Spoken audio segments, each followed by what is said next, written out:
नमस्कार दोस्तों, मैं हूं शशांक राज और आप देख रहे हैं मेडिकल टच। दोस्तों स्वागत है आपका मेडिकल टच के एक और नए वीडियो में। दोस्तों सोचिए आप हेल्थ इंश्योरेंस ले रखे हैं। हेल्थ इंश्योरेंस की सारी जो टर्म कंडीशंस होती हैं सब कुछ आप फॉलो कर रहे हैं, कंटिन्यू प्रीमियम भर रहे हैं, हर महीने आपको प्रीमियम जाता है वो भी भर रहे हैं, और मतलब जो भी उसने टर्म कंडीशन बना रखा है सब कुछ आपने फिलअप कर सब कुछ आपने फॉलो कर रहे हैं। और जब आपकी ज़रूरत मीन्स जब आप पेशेंट को एडमिशन कराते हैं उस टाइम वो हेल्थ इंश्योरेंस की ज़रूरत होती है। तो उस टाइम पे अगर आपको ये हेल्थ इंश्योरेंस अप्लाई करें और उस टाइम पे आपको अचानक ये पता चले कि आपका हेल्थ इंश्योरेंस जो आपने अप्लाई करा है वो रिजेक्ट कर दिया गया है, सोचिए कितना ख़राब लगता होगा ना। क्योंकि उस पर आपका एक्सपेक्टेशन कितना ज़्यादा होता है कि आप अगर अपने मरीज़ को एडमिशन करा रहे हैं, पेशेंट को मरीज़ हॉस्पिटल में एडमिशन करा रहे हैं, वो भी आजकल की ज़िंदगी में जहाँ पे कितना महंगाई बढ़ चुका है, हर एक हॉस्पिटल का ट्रीटमेंट कॉस्ट ऑफ ट्रीटमेंट कितना ज़्यादा हो चुका है, और अचानक अब अगर आपको पता चल रहा है कि आपका जो क्लेम है वो रिजेक्ट कर दिया गया है, वाकई बहुत ख़राब लगता है और एक दिल से टूट जाता है।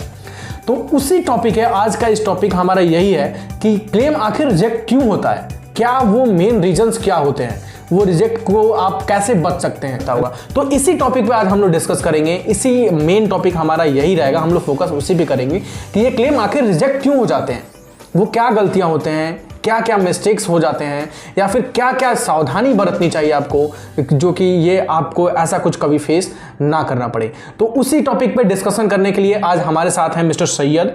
तो सैयद को सबसे पहले हम टॉपिक में आगे बढ़ने से पहले हम छोटा सा इंट्रोडक्शन चाहेंगे कि सैयद खुद से अपने बारे में बताएं। मेरा नाम सैयद अली रज़ा है और मुझे हेल्थ सेक्टर में 10 साल का अनुभव हो चुका है जी। और क्या क्या वर्क एक्सपीरियंस में आपने कवर किया है सर? अभी मतलब अभी राइट नाउ आप टीपीए को देखते हैं जी, है ना? तो और क्या क्या एक्सपीरियंस है, और टीपीए में एक्चुअली आपका कितने दिन का एक्सपीरियंस हो चुका है? टीपीए में मेरा लगभग 6 साल का एक्सपीरियंस हो चुका है और टोटल काउंसलिंग मिला के मेरा 10 साल का अनुभव हो चुका है, पूरा 10 साल का। ठीक है, तो चलिए दोस्तों अब हम टॉपिक में आगे बढ़ते हैं और इनसे सर से जानेंगे कि क्लेम रिजेक्शन के क्या क्या। तो सबसे पहला जो मेरा क्वेश्चन रहेगा सर आपसे कि ये जो क्लेम रिजेक्ट होते हैं उसके क्या क्या मेन रीजन हो सकते हैं, या फिर क्या क्या उसके मेन रीजन होते हैं जिससे वो क्लेम रिजेक्ट हो जाता है? जब भी कोई कस्टमर एक इंश्योरेंस पॉलिसी ख़रीदता है अपने एक फैमिली के लिए, तो वो कई प्लान के अकॉर्डिंग उन्होंने पॉलिसी ली होती है और उस पॉलिसी के अकॉर्डिंग ही वो उनकी पॉलिसी में जो प्रीमियम पे करते हैं, उनकी फैमिली के जितने मेंबर्स होते हैं उसके हिसाब से उनकी कवरेज होता है, ठीक है। बट जो मेन रीज़न होता है, क्योंकि पॉलिसी जब कस्टमर ख़रीदता है तो वो पॉलिसी की जो टर्म्स एंड कंडीशंस नहीं पढ़ते। सबसे मेन होता है कि वेटिंग पीरियड जी। किसी भी पॉलिसी में कोई सर्जरी अगर हो रही है तो उसका 24 महीने का वेटिंग पीरियड होता है, यानी 24 महीने के बाद इंडिविजुअल पॉलिसी और कॉर्पोरेट पॉलिसी दो अलग अलग पॉलिसीज़ होती हैं, उसके हिसाब से उनकी टर्म्स एंड कंडीशन अलग अलग होती है। Because most of the patient के पास इंडिविजुअल पॉलिसी होती है और इंडिविजुअल पॉलिसी में ही रिजेक्शन सबसे ज़्यादा आते हैं। सबसे ज़्यादा क्लेम रिजेक्शन जो होते हैं वो इंडिविजुअल पॉलिसी में ही होते हैं जी। अच्छा मिस्टर सैयद, एक हम चाहेंगे कि हमारे दर्शकों को आप कॉर्पोरेट पॉलिसी क्या होती है और इंडिविजुअल पॉलिसी क्या होती है उसके बारे में एक छोटा सा मतलब डिफरेंस बता दें ताकि हमारे दर्शक भी समझ सकें कि कॉर्पोरेट पॉलिसी क्या है और इंडिविजुअल पॉलिसी क्या है। सर कॉर्पोरेट पॉलिसी जो होती है वो ग्रुप मेडिक्लेम पॉलिसी होती है, यानी किसी कंपनी में अगर कोई एम्प्लॉय कार्यरत है, उस पूरी कंपनी में जितने भी एम्प्लॉय होते हैं उनका ग्रुप इंश्योरेंस होता है जिसको हम कॉर्पोरेट पॉलिसी कहते हैं, और उसके सारे बेनिफिट सारे एम्प्लॉय के अकॉर्डिंग होते हैं एज पर द उनका जो ग्रेड होता है, एम्प्लॉय ग्रेड, उसके अकॉर्डिंग। और इंडिविजुअल पॉलिसी होती है वो फैमिली, यानी आप अपनी पॉलिसी के लिए खुद उसका प्रीमियम पे कर रहे हैं, कोई कंपनी नहीं पे कर रही है, आप अपने से उसका प्रीमियम पे कर रहे हैं, उसको इंडिविजुअल पॉलिसी कहा जाता है जी। तो और मतलब क्या क्या इसमें रीजंस होंगे? एक्चुअली आज हम लोग को जो फोकस करना है कि मेन फोकस वही करना है कि लोगों को जो पेशेंट जो सफ़र करते हैं ना, एक्चुअली वो इतना ख़राब लगता है डिस्चार्ज के टाइम पे, अगर उनको अपने पॉकेट से पे करना पड़ रहा है, वो कंटिन्यू सारे पॉलिसी सारे टर्म कंडीशन अगर फॉलो कर रहे हैं, प्रीमियम भर रहे हैं, उसके बाद से भी अगर डिस्चार्ज के टाइम वो अपने पॉकेट से पे करें, ये तो बहुत ही ख़राब लगता होगा।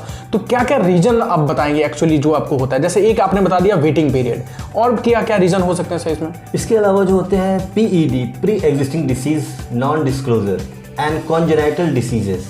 जो कॉन्जेनाइटल डिसीज है प्री एग्जिस्टिंग, लाइक जो मेन है डायबिटीज़, जो भी रीज़न होते हैं जिसको बोलते हैं एटियोलॉजी, यानी डायबिटीज़, हाइपरटेंशन, COPD, अस्थमा, जितनी भी चीज़ें होती हैं ये सारे जो होते हैं प्री एग्जिस्टिंग डिसीज़ में आते हैं। जी हाँ। अगर किसी ने पेशेंट, क्योंकि जब हम पॉलिसी ख़रीदते हैं तो हम एजेंट के उसमें आके वो बोलते हैं कि आपका हम सारा कवर करा देंगे, और हम उनको कोई इन्फॉर्मेशन बताते नहीं, ये ना ही वो हमसे पूछते हैं। बट जब हम हॉस्पिटल में आते हैं और हम सारी इन्फॉर्मेशन डॉक्टर को देते हैं कि भाई हमें डायबिटीज़ भी है, हमें बीपी का भी प्रॉब्लम है, और ये सारी इन्फॉर्मेशन हम जब डॉक्टर को बताते हैं और डॉक्टर वो अपने में नोट कर लेते हैं जी। इसके अकॉर्डिंग वो जब भेजते हैं इंश्योरेंस कंपनी को तो वहाँ से रिजेक्शन आ जाता है, क्योंकि वो डिस्क्लोज़ नहीं किया होता है उन्होंने अपनी पॉलिसी जब उन्होंने ख़रीदा होता है उस टाइम। अच्छा, मीन्स एक ये भी चीज़ है कि मतलब जब भी आप पॉलिसी ले तो उसमें जो भी कुछ आपका प्री एग्जॉस्ट डिजीज़ है वो सारा वहाँ पे आपको बताना पड़ेगा, ये आपको बताना चाहिए। जी बिल्कुल, क्योंकि हम प्रीमियम बचाने के लिए या प्रीमियम कम जब हमें एजेंट बताता है कि कम से कम प्रीमियम में आपका हो जाएगा, बट वो सारी चीज़ें हमें, क्योंकि जो चीज़ हम डॉक्टर या हॉस्पिटल को बता रहे हैं वो सारी चीज़ें हमें इंश्योरेंस कंपनी को बतानी चाहिए, क्योंकि हॉस्पिटल का काम होता है ट्रीटमेंट करना। जो भी चीज़ें आप बताएंगे, जो भी आप रिप्रेजेंट करेंगे केस हॉस्पिटल को, वही केस आपके इंश्योरेंस कंपनी को भेजेगा। जी, हमारा हॉस्पिटल या कोई भी हॉस्पिटल जो होता है वो सारे केस ऐसे रिप्रेजेंट करता है, बट आप इंश्योरेंस कंपनी को उतनी चीज़ें बताई होती है जो चीज़ें कम प्रीमियम के लिए आपने उनको ना डायबिटीज़, हाइपरटेंशन या कोई भी प्रीवियस बीमारी या कभी सर्जरी हुई है नहीं हुई है, ये सारी चीज़ें आप इंश्योरेंस कंपनी को नहीं बताते, सिर्फ कम प्रीमियम के लिए। अगर उस कम प्रीमियम के कारण आपका क्लेम रिजेक्ट होता है 2 साल 3 साल प्रीमियम पे करने के लिए, सिर्फ वो 1500 का ही फ़र्क होता है किसी प्रीमियम में जो नॉन डिस्क्लोजर आइटम्स के होते हैं उसके अकॉर्डिंग। और शशांक, ये दूसरा जो रीज़न हो सकता है वो होता है basically unjustified admission. Unjustified admission को हम ऐसे समझ सकते हैं कि बहुत से पेशेंट ऐसे हैं वो चाहते हैं कि हमारी हेल्थ पॉलिसी है, हम उनका रूटीन चेकअप उसमें करा लें और हमें मालूम पड़े कि हमें कोई प्रॉब्लम है या नहीं है, इसके रिगार्डिंग वो एडमिट हो जाते हैं और इंश्योरेंस को क्लेम भेजा जाता है हमारे टीपे डेस्क से, तो वहाँ से रिजेक्शन का मेल आता है। वो कहते हैं कि patient is solely for evolution purpose, सिर्फ इन्वेस्टिगेशन पर्पस के लिए एडमिशन हुआ है, बिकॉज जो इंश्योरेंस कंपनी पे करती है वो only for the treatment. Without diagnosis insurance company कभी भी पे नहीं करती है। जब तक आपका डायग्नोस कंफर्म नहीं हो सकता या जब तक नहीं हो जाता तब तक इंश्योरेंस कंपनी आपका अप्रूवल नहीं देती है। और कभी डेंगू पॉजिटिव की रिपोर्ट नहीं आई, ओनली फीवर, वायरल फीवर में एक दिन में एडमिट हो जाते हैं पेशेंट, तो वो अनजस्टिफाइड एडमिशन होते हैं जिसके रिगार्डिंग वो इंश्योरेंस कंपनी पास नहीं करती है। तो दोस्तों ये भी एक ध्यान देने वाली बात है कि जब भी आप एडमिशन लें तो एडमिशन इन द सेंस कि वो रीज़न एक जस्टिफाइड रीज़न होना चाहिए।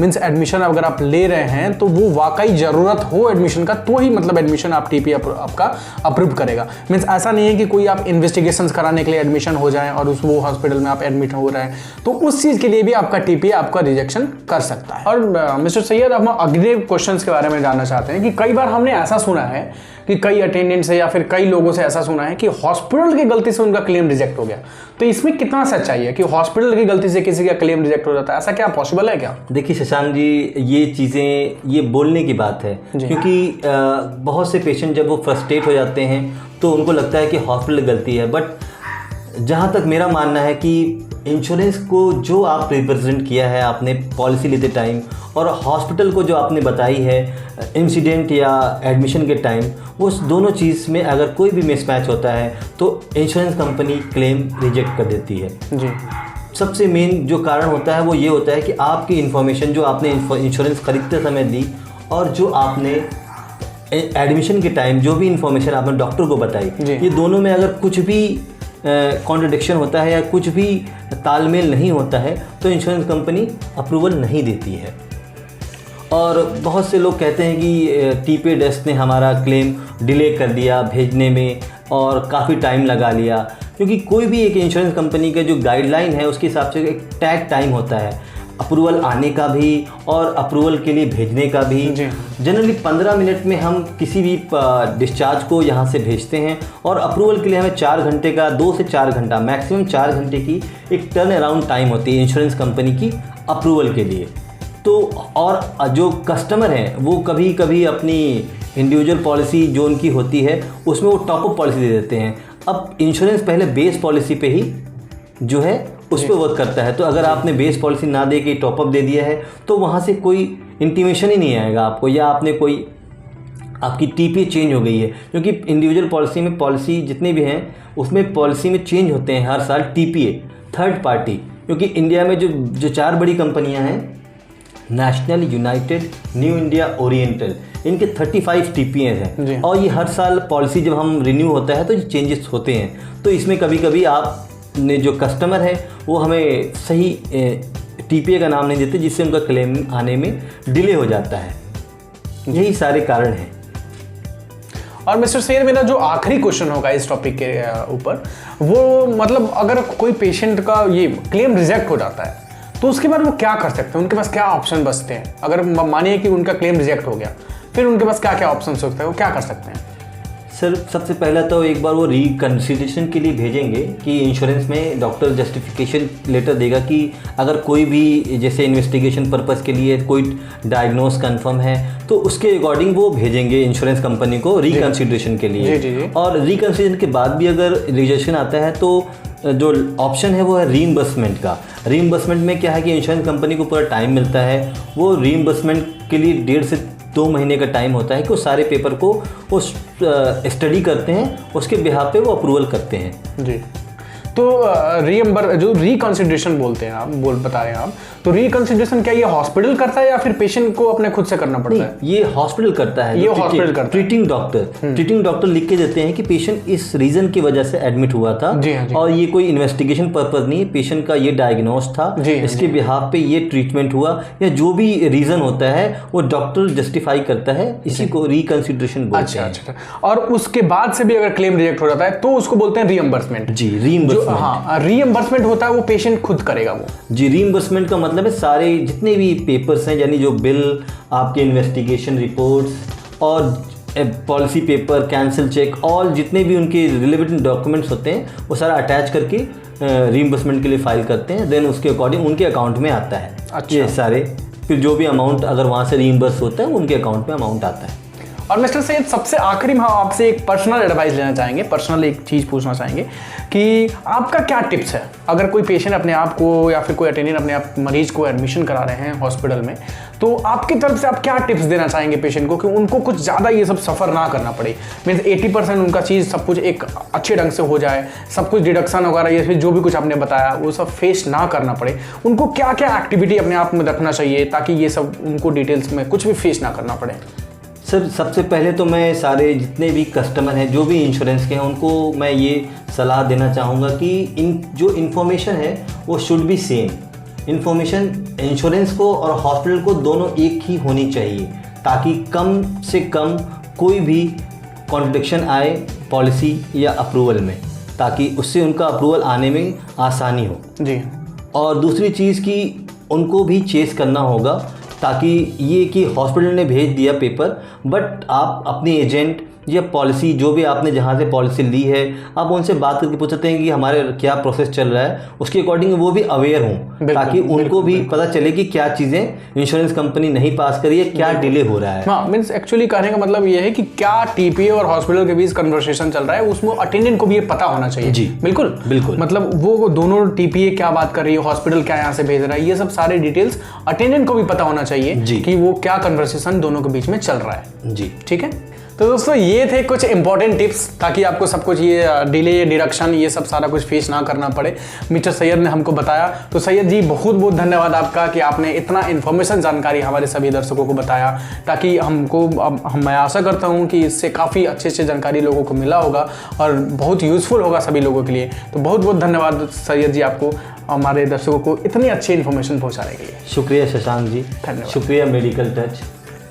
तो दोस्तों, आपने देखा आज के वीडियो में, हमारे वीडियो में डिडक्शन पे हम लोगों ने आज फोकस किया था और मिस्टर सैयद ने सब कुछ एक बेहतरीन ढंग से बताया है ताकि आपको सब कुछ एक डिटेल जानकारी मिल सके और आपको अच्छे से सब कुछ समझ आ सके। तो दोस्तों, देखते रहिए हमारे चैनल को, बने रहिए हमारे साथ। आगे आने वाले सभी वीडियोज़ को अगर हमारे आपने चैनल को लाइक सब्सक्राइब नहीं किया तो प्लीज़ सब्सक्राइब करें और बेल आइकन को दबाना ना भूलें, ताकि आने वाले हमारे वीडियो को सारा अपडेट आपको मिलता रहे। तो चलिए मिलते हैं आपको किसी और वीडियो में, तब तक के लिए धन्यवाद।